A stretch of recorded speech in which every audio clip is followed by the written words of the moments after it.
우리는 본문 말씀을 통해서 주님께서 세우기를 원하시는 교회, 주님의 교회가 어떤 교회인지에 대해 말씀을 함께 나누고 있습니다. 자, 주님의 교회는 어떤 교회였죠?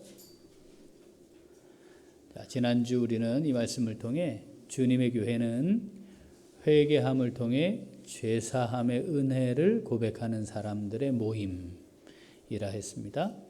주님의 교회는 부르심을 받은 사람들의 모임이라 했습니다.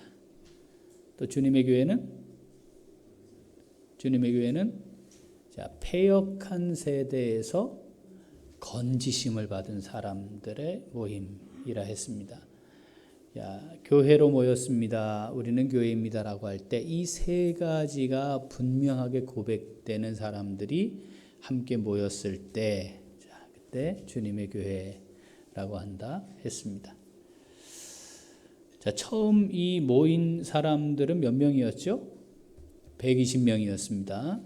그리고 지금 오늘 본문을 보니까 베드로를 통해 선포된 말씀 앞에 회개하고 세례를 받은, 그래서 이 처음 주님의 교회의 원형인 예루살렘 교회의 성도가 된 사람들이 3,000명이다 했으니까 3,120명인데 이들이 어디에 모였을까요? 이렇게 건물을 짓거나 만들어서 그곳에 한 곳에 모였을까요? 그렇지 않았지요. 대부분의 학자들은 전체가 다 모이는 형태의 교회가 아니고 가정들을 중심으로 해서 모임을 진행해 나갔다라고 생각을 합니다.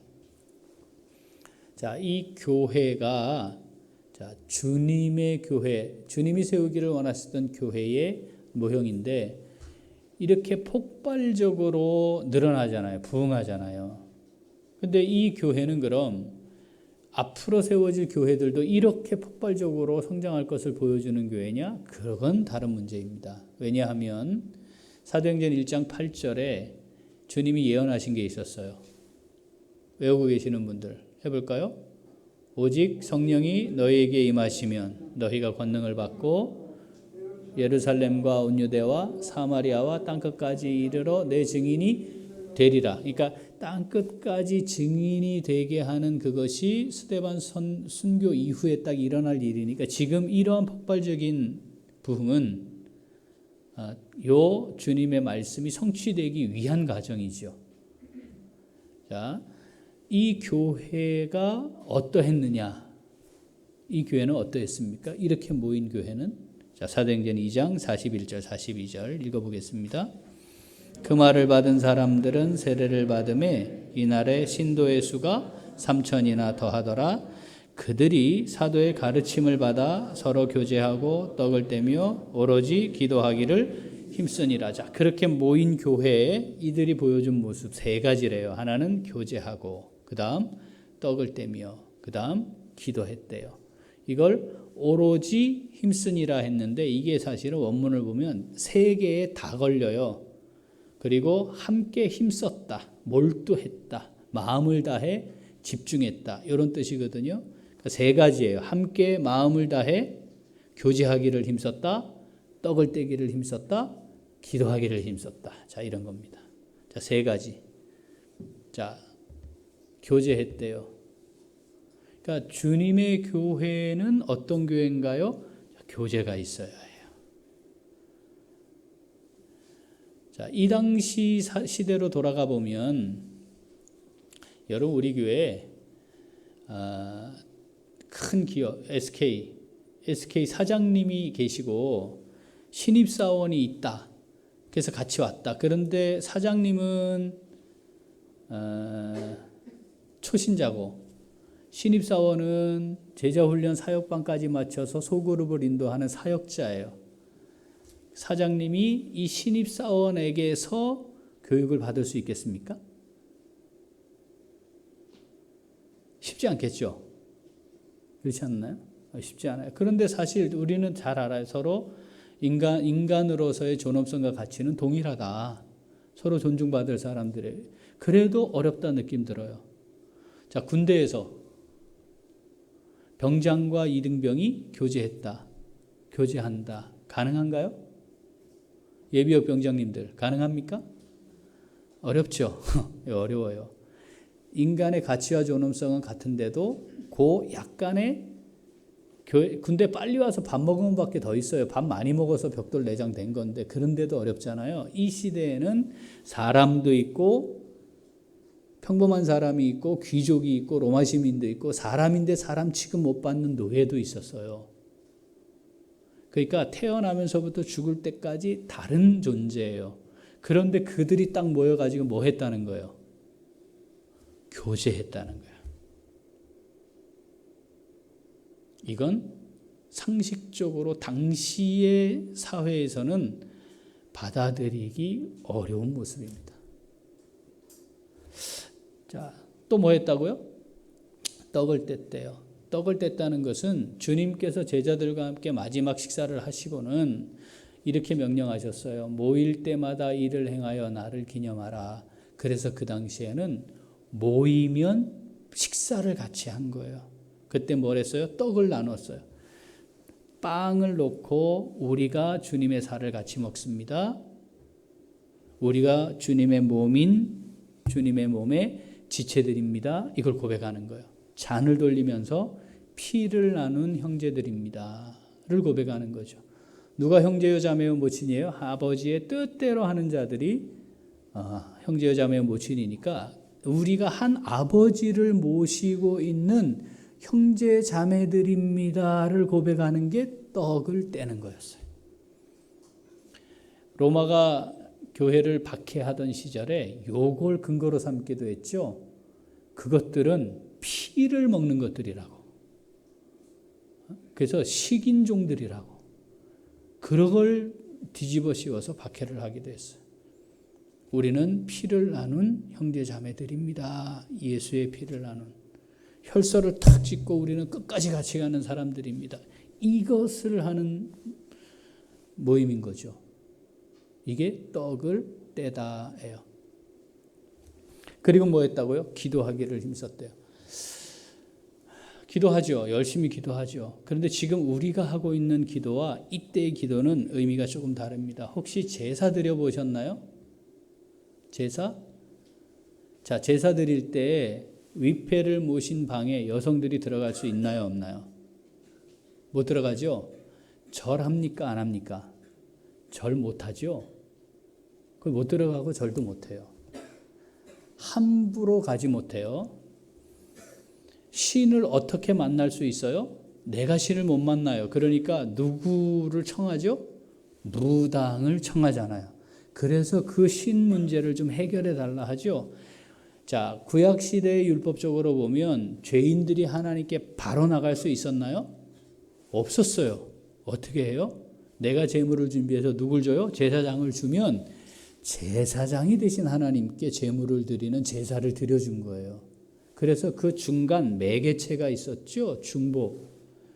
그러니까 직접 하나님께 나갈 수가 없는 거예요. 직접 하나님께 말씀을 듣지도 못해요. 누구를 통해서 하나님의 말씀을 받아야 돼요? 제사장과 선지자들을 통해 받는 거죠.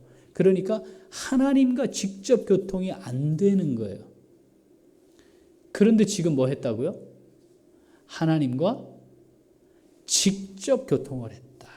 그게 함께 기도하기를 힘썼다. 예수 그리스도의 이름으로 아버지 앞에 담대히 나아가 이제는 아버지와 직접 기도하고 아버지 앞에 나아가 죄사함의 은혜를 누릴 수 있는 상태가 되었다는 것을 보여줍니다. 자, 세 가지. 자, 주님의 교회 뭐 했다고요? 교제하고 떡을 떼고 기도했어요. 저는 교회 다녀요. 자, 저는 교회 다녀요. 저요, 주일 성수예요. 자, 여기에는 뭐가 들어가야 돼요? 교제하고 떡을 떼고 기도하는 게 들어가야 돼요. 예배하고 가면 교회를 다녔어요. 교회를 다녀요. 갔다 왔어요. 충분하지 않아요. 이것이 있을 때 주님의 교회, 주님의 교회에 있는 겁니다. 이건 사실 놀라운 일이죠. 그 당시 사람들로서는 충격이었을 겁니다. 이게 그러면 어떻게 가능해졌냐? 다시 오늘 42절 읽어보겠습니다. 그들이 사도의 가르침을 받아 서로 교제하고 떡을 떼며 오로지 기도하기를 힘써. 뭐가 있었어요 앞에? 사도의 가르침을 받아. 자, 생각이 바뀌면 판단이 달라지고 판단에 따라 삶이 나타나니까 결국 생각이 바뀌면 삶이 바뀌는 거죠. 변화되는 거죠. 하나님의 말씀이 들어가면 말씀의 관점으로, 하나님의 관점으로 말씀에 근거해 생각하면 판단이 달라지고 판단이 달라지니까 삶의 모습이 변화가 일어나는 거죠. 이들이 교제하고 떡을 떼고 기도하기를 함께 서로 힘쓸 수 있었던 것, 이건 그걸 해야 된다고 해서 하는 게 아니라 하나님의 말씀이 들어오니까 말씀을 통해 제대로 알게 되니까 깨닫게 되니까 그런 모습이 자연스럽게 나타나게 됐다. 자, 주님이 디자인하신 주님의 교회는 말씀으로 잘 가르치는 교회입니다. 말씀이 근거가 되는 것이에요. 자, 마태복음 28장 읽어보겠습니다. 그러므로 너희는 가서 모든 민족을 제자로 삼아 아버지와 아들과 성령의 이름으로 세례를 베풀고 내가 너희에게 분부한 모든 것을 가르쳐 지키게 하라. 볼지어다 내가 세상 끝날까지 너희와 항상 함께 있으리라 하시니라. 아멘. 자, 세례를 베풀므로써 가르쳐 지키게 하라. 지키도록 가르침으로써 제자 삼아라. 이게 주님의 명령이었거든요. 그러니까 주님이 디자인하신 교회는 뭐 하는 거예요? 제자 삼는 거예요. 어떻게? 세례를 베풀므로써. 이미 세례 받았잖아요. 세례 의미가 뭐라 그러죠? 나는 이제 유대인이지만 예수의 사람으로 살아가는 사람입니다. 자, 이걸 공식적으로 선언하는 일이라 했어요. 혹시 그것 때문에 다 내려놓거나 잃어버려야 할지라도 나는 예수의 사람으로 삽니다. 이걸 공식적으로 확인하는 것. 그리고는 어떻게 하라? 그걸로 충분하다? 아니다. 그 다음엔 가르치는데 어떻게? 지키며 살아가도록 가르쳐라. 이게 주님의 명령이었어요. 그러니까 교회는, 주님이 디자인하신 교회는, 지금 이 예루살렘 교회, 원형인 이 교회의 모습을 보니 사도들의 가르침을 받았다. 그것이 바탕이 되고 기초가 되어서 그 위에 신앙생활의 집을 지었는데 거기에 나오는 모습이 뭐다? 교제하고 떡을 떼고 기도하는 것이었다 하는 겁니다. 마태복음 16장 18절 읽죠. 또 내가 내게 이르노니 너는 베드로라. 내가 이 반석 위에 내 교회를 세우리니 음부의 권세가 이기지 못하리라. 여기 주님이 내 교회를 세우리니 할 때 교회가 에클레시아입니다. 에클레시아.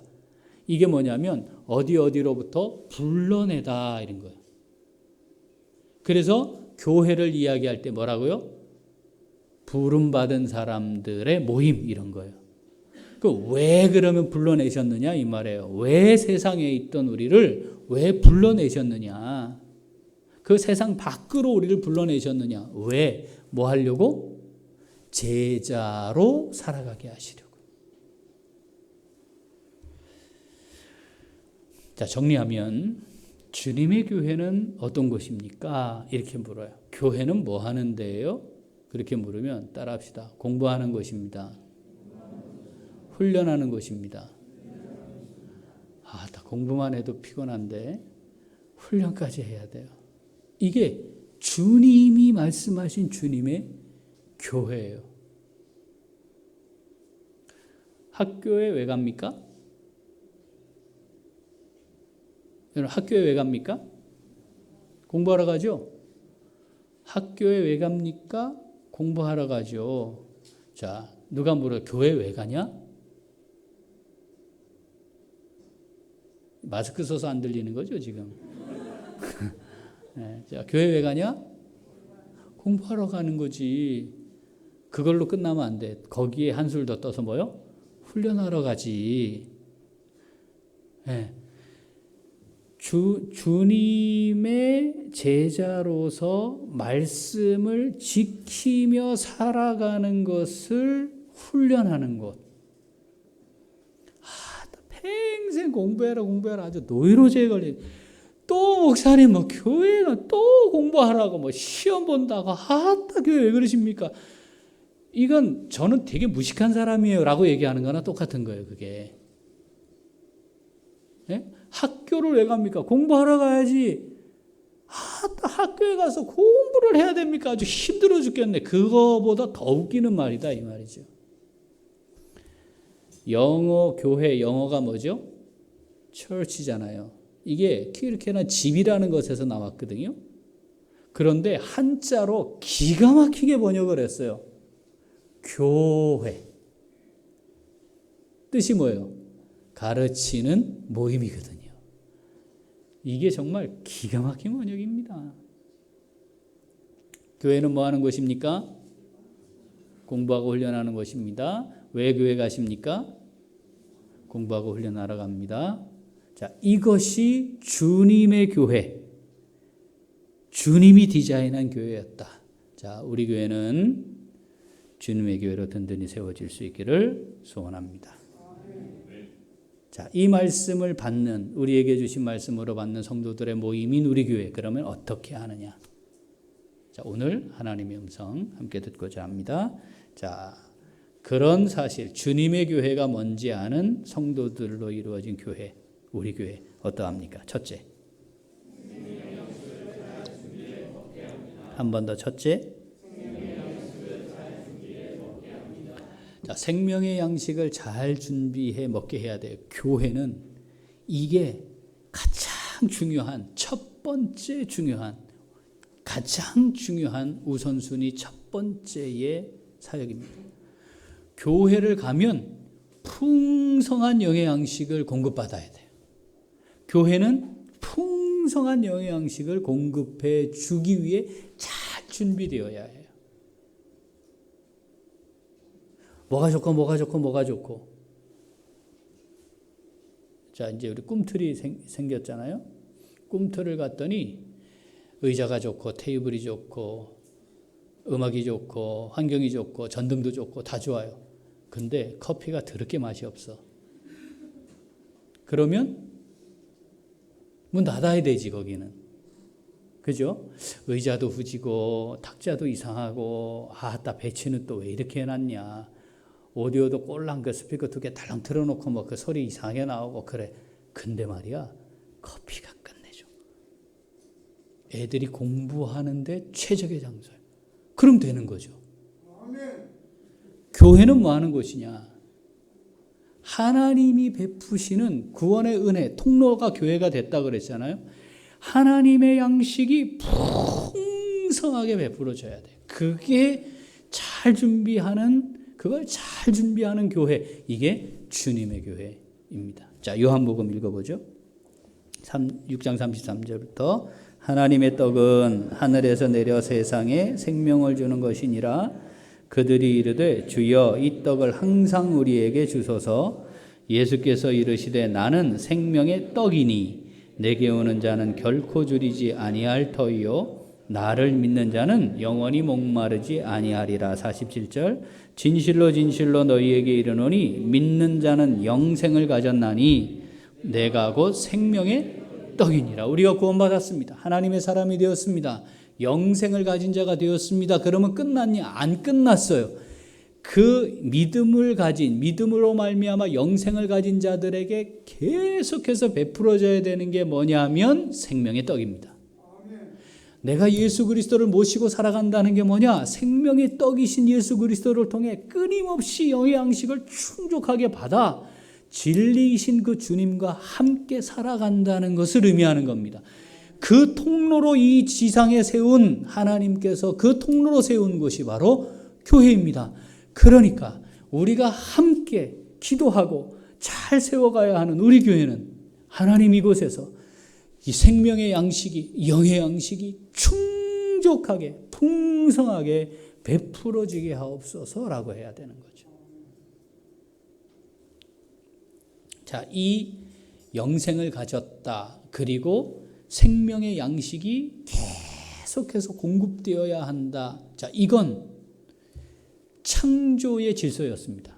그러니까 교회를 향해 갑자기 교회를 세울 텐데 그 교회는 이러해야 된다고 갑자기 나온 게 아니고요. 처음 하나님의 창조시의 디자인이었어요. 그게 교회로 완전해진 거죠. 창세기를 한번 읽어보겠습니다. 3장 22절 읽죠.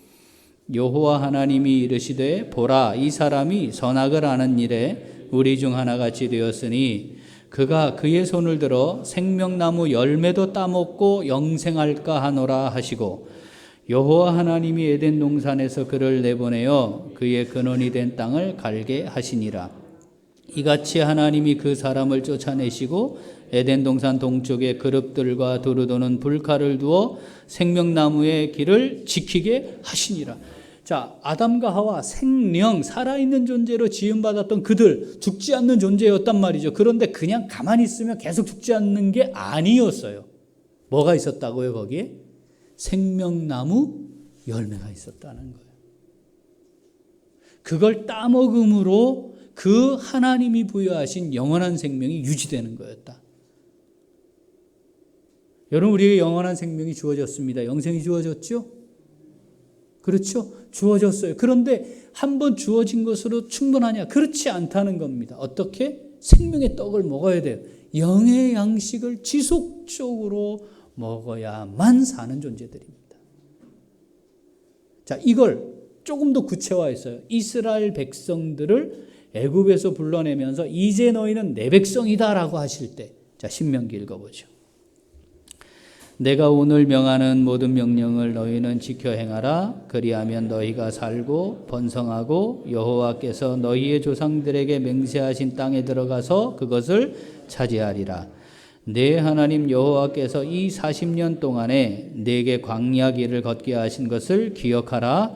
이는 너를 낮추시며 너를 시험하사 내 마음이 어떠한지 그 명령을 지키는지 지키지 않는지 알려 하심이라. 너를 낮추시며 너를 줄이게 하시며 또 너도 알지 못하며 내 조상들도 알지 못하던 만나를 내게 먹이신 것은 사람이 떡으로만 사는 것이 아니요 여호와의 입에서 나오는 모든 말씀으로 사는 줄을 내가 알게 하려 하심이니라. 아멘. 지금까지는 떡으로만 살았어요. 떡으로 사는 줄 알았어요.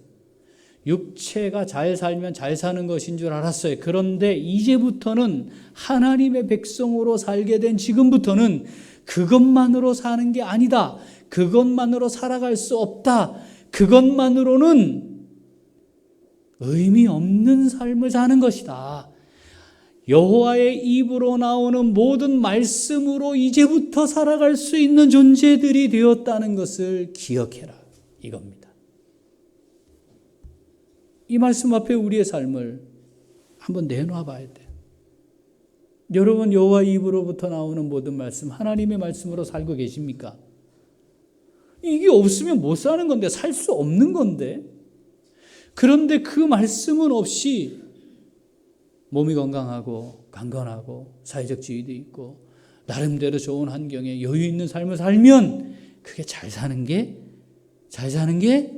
아니다. 생존을 위해 하나님께서 베푸시는 영의 양식을 공급받아야 합니다. 여러분, 잘 살고 있는 거죠? 우리 지금 잘 살고 있는 거죠? 자, 영의 양식을 충분히 잘 공급하는 우리 교회로 잘 세워지고 교회를 통해 하나님이 공급하시는 영의 양식이 풍족해서 강건하게 신앙생활을 하나님 기쁘시게 하는 삶으로 잘 이루어갈 수 있는 우리 교회 될 수 있기를 소원합니다. 자, 둘째. 한 번 더 둘째. 자, 교회는 영의 양식을 잘 공급해야 합니다. 그리고 두 번째는 그건 생존이에요. 그런데 잘 살아야 되잖아요. 잘 살게 하려면 어떻게 해야 돼요? 지키도록 가르쳐야죠. 그러니까 성장과 성숙을 위해 훈련하는 거예요. 그걸 잘 하는 교회가, 그걸 준비가 잘 돼 있는 교회가, 그것을 기쁨으로 참여하는 성도들이 함께 있는 교회가 주님의 교회입니다. 자, 이 과정에는 크게 4가지의 단계가 있습니다. 자, 성전과 성숙을 위해 훈련하는데 4가지 단계, 나는 어떤 단계에 있나 한번 살펴볼 필요가 있어요. 자, 첫 번째 단계 같이 읽죠? 첫째 단계는 인식입니다. 인식. 깨닫는 거예요. 바로 알게 되는 거예요. 이해하는 거예요. 뭘 이해해요? 내가 새 사람이 되었다고 인식하는 거예요. 근데 뭐가 새로워졌어요? 옛사람을 벗고 새 사람을 입었어요. 구원받은 존재로 살게 됐어요. 그런데 뭐가 또 새로워지냐면 지식에까지 새로워져야 돼요. 하나님의 말씀에 근거한 관점, 하나님의 말씀에 따라 바라보고 하나님 말씀에 따라 결정하고 움직이는. 자, 읽어보죠. 골로새서 3장 10절. 새 사람을 입었으니 이는 자기를 창조하신 이의 형상을 따라 지식에까지 새롭게 하심을 입은 자니라. 아멘. 뭐가 바뀌어야 된다? 인식이 바뀌어야 된다. 뭘 근거로 해야 된다? 이제부터 하나님의 말씀을 근거로 하는 것이다. 자, 이게 첫 번째입니다. 자, 두 번째. 읽어보죠. 둘째 단계는 하나님을 아는 것이 자라갑니다. 하나님을 알았어요. 하나님 알았어요? 언제 알았어요? 30년 전에 알았어요. 그것으로 계속 가는 게 아니에요. 지금 뭐 하고 있어야 돼요? 하나님을 계속해서 깊이 알아가고 있어야 돼요. 하나님을 더 잘 알아가야 해요. 자, 골로새서 1장 9절 10절 읽어봅니다. 이로써 우리도 듣던 날부터 너희를 위하여 기도하기를 그치지 아니하고 구하노니 너희로 하여금 모든 신령한 지혜와 총명에 하나님의 뜻을 아는 것으로 채우게 하시고 주께 합당하게 행하여 범사에 기쁘시게 하고 모든 선한 일에 열매를 맺게 하시며 하나님을 아는 것에 자라게 하시고. 하나님의 뜻을 아는 것을, 그 뜻을 내 삶 속에 채우는 거예요. 계속 채워가는 거죠. 하나님을 알아요. 그런데 더 깊이 더 깊이 더 깊이 계속해서 알아가는 거예요. 자, 교회는 그렇게 지키도록 가르치는 곳, 훈련하는 곳입니다. 우리 교회가 주님의 교회로 잘 세워졌다라고 하는 것은 그렇게 하나님을 아는 것이 점점 자라가는 성도들이 함께하고 있습니다라고 할 때 그 말을 쓸 수 있어요. 하나님 잘 알고 계시죠? 점점 알고 계시죠? 깊이 알고 계시죠? 잘 알고 계시죠? 알아야 합니다. 자, 세 번째 단계. 자, 셋째 단계는 더욱 깊고 넓게 훈련합니다. 이제 알아요. 아는 것이 자라요. 알면 알수록, 여러분 알면 알수록 벼는 익으면 고개를 숙여요. 알면 알수록 내가 참 모르고 있구나라는 걸 깨닫게 됩니다. 그게 진짜 아는 거예요. 알면 알수록 내가 모르고 있는 걸 알게 되고 내가 여전히 부족하구나. 정말 그렇구나. 제가 언젠가 한번 말씀드렸는데 지식을 얻는 수준 단계에서 가장 교만할 때가 언제라고요? 유치원 갔을 때. 지가 다 한 것 같아 이제는. 막 하더니까. 자라나서 어른이 돼서 학위 과정을 할 때 제일 교만할 때가 석사를 마쳤을 때요. 뭔가를 굉장히 안 것 같이 느껴요. 그런데 박사가 되면 겸손해집니다. 이유가 뭔지 알아요? 나는 요거밖에 모르는 사람이에요. 이걸 깨닫거든요. 너무 많은 지식의 영역이 있다는 걸 알거든요. 마찬가지예요. 우리가 영적으로 하나님을 깊이 알아가면 알아갈수록 아직도 내가 이 하나님은 놀라운 하나님이시구나라는 걸 깨닫게 돼요. 그러면 어떻게? 내 모습이 보이잖아요. 여전히 부족한 내 모습이 더 보이잖아요. 그러니까 더 훈련하고 더 훈련하고 더 훈련하지 않으면 안 되겠구나라고 하는 걸 알게 되는 거죠. 디모데전서 4장 7절 읽어보겠습니다. 망령되고 허탄한 신화를 버리고 경건에 이르도록 네 자신을 연단하라. 육체의 연단은 약간의 유익이 있으나 경건은 범사에 유익하니 금생과 내생의 약속이 있느니라. 미쁘다 이 말이요 모든 사람들이 받을만 하도다. 아멘. 이 말씀이 받을 만한 주의 말씀 될 수 있기를 소원합니다. 여러분, 하나님, 이 말씀 내가 받을 만한 말씀입니다. 고백할 수 있어야 합니다. 경건에 이르기를 부단히 더 깊이 더 넓은 삶의 영역에 훈련할 수 있는, 그것을 훈련하는 우리가 될 수 있기를 소원합니다. 자, 네 번째 단계 읽죠. 주님의 인격과 삶이 우리의 삶에 풍성하게 나타납니다. 주님을 따라가요. 더 깊이 알아요. 그죠? 인식이 바뀌었어요.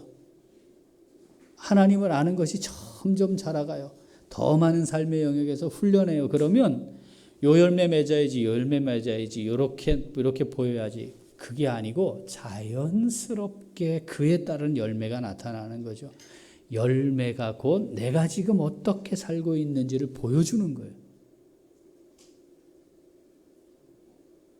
주님의 교회는 어떠냐면 이 열매들을 맺는 사람들이 모여서 그 열매들이 보여지는 교회예요. 우리가 잘 알고 있는 것처럼 이 예루살렘 교회를 세상이 보고 어떻게 그랬죠? 감히 두려워하여 상종하지 않았지만 어떻게 했다고요? 칭찬했다 했습니다. 자, 에베소서 4장 13절 읽습니다. 우리가 다 하나님의 아들을 믿는 것과 아는 일에 하나가 되어 온전한 사람을 이루어 그리스도의 장성한 분량이 충만한 데까지 이르리니, 주님 그리스도 그분께까지 자라가서 분량이 충만해지는 겁니다.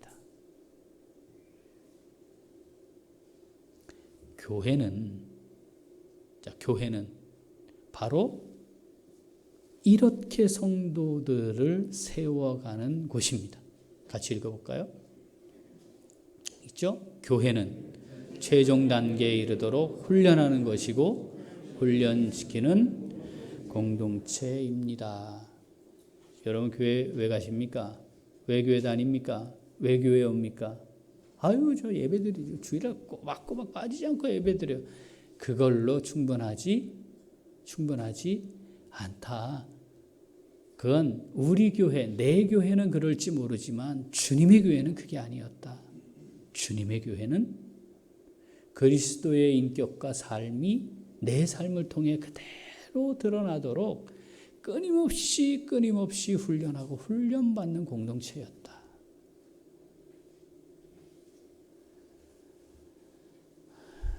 우리 정관사님, 제이가 아빠 나 학교 가기 싫어. 어떡할 거야?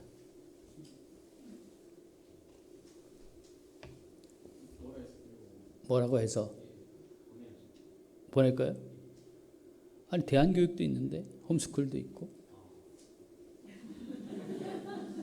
그래도 학교를 그래도 위험하니까, 위험하니까 어쨌든 그 학교로 보내는 이유 뭐죠? 공부하라는 거잖아요. 왜 공부시키려 해요? 아주 훌륭한 사람 되는 거는 정말 요만큼 기대는 있죠. 그런데 적어도 평범하게는 제발 좀 살아라. 뭐 그런 거 아니에요? 공부 안 하면 그렇게 살기 어려우니까. 너의 미래가 지금 공부하는 거에 달렸다. 틀린 말 아니죠. 그래서 적어도 그 미래를 위해 지금 애써라. 그런 거잖아요. 자, 이것이 지금뿐 아니라 너의 나중에 노후에까지도 지금 이게 다 영향을 주는 거다. 그러니까 공부해라. 뭐 이런 거잖아요. 여러분, 영적 삶이 똑같다 이 말입니다. 우리가 믿음으로 살아가는 삶이 똑같다 이 말이죠. 공부해라. 공부하세요. 공부해야 돼. 학교 가야 돼. 교회 가야 돼. 우리의 아이들이 하나님의 말씀으로 훈련받는 거는 안 되고 있는데 열심히 학교 다니고 공부 잘해가지고 좋은 학교 가고 좋은 직장하고 사업도 잘하고 돈도 많이 벌었다. 이게 얼마나 위험한 건지, 얼마나 불행할 수 있는 일인지를 아는 사람들이 모인 공동체가 교회입니다. 이걸 놓치면 안 되는 거죠. 공부해야 됩니다. 충분합니까? 나 충분해요. 이런 표현을 하는 사람들은 스스로 제가 참 무식합니다 하는 말과 똑같은 거죠. 이게 어떻게 충분할 수가 있습니까? 우리 교회는 우리끼리 우리가 만든 좋은 교회가 아니고 주님의 교회로 잘 세워질 수 있기를 정말 간절히 소원합니다. 지금은 코로나라 어쩔 수 없이 이렇게 지나갈 수밖에 없지만, 그러나 주님의 교회의 모습을 갖추게 될 겁니다. 그걸 위해 잘 준비할 것이고 그것을 위해 최선을 다할 것이고 거기에 집중하는 교회로 세우려고 할 것입니다. 공부합시다. 공부합시다. 주님의 교회로 우리 교회를 멋지게 잘 세워갈 수 있는 우리 모두가 될 수 있기를 소원합니다. 하나님 아버지 감사합니다. 저희